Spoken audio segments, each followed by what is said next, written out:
আপনারা রাগ করতেছেন, গুসা হয়েছেন কোনো আবার? আমি আমি হক কথা বলতেছি। যেদিন আমি এখানে দাঁড়িয়ে হক কথা বলবো না, কাউকে তেল মালিশ করবো, ওই দিন ওই দিনে আমাকে বিদায় করে দিবেন।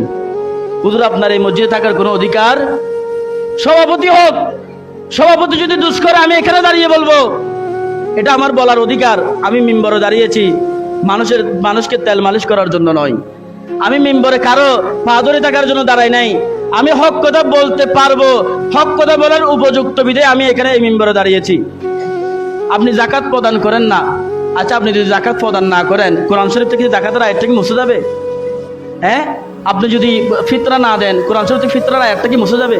আপনি যদি মদ গাঁজা খান, আমি যদি এখানে দাঁড়িয়ে মদের বিরুদ্ধে কথা বলি, গাঁজার বিরুদ্ধে কথা বলি, কবরস্থানে থুতু ফেলার বিরুদ্ধে কথা বলি, এটা কি কোরআন থেকে আয়াতটা মুছে যাবে? তো আমি তো দোষ করি নাই, কোরআনে যেটা আছে, হাদিসে যেটা আছে, আমি এটা বলেছি। এটা বলার পরে যদি আমি অপরাধী হই, তাহলে আমি সসম্মানে চলে যাব। আমি চলে গিয়ে মানুষের কাছে তুলে ধরবো যে দেখেন আমি হক কথা বলার কারণে বিতাড়িত হয়েছি, আমার তো রিজিকের কোনো অভাব থাকবে না।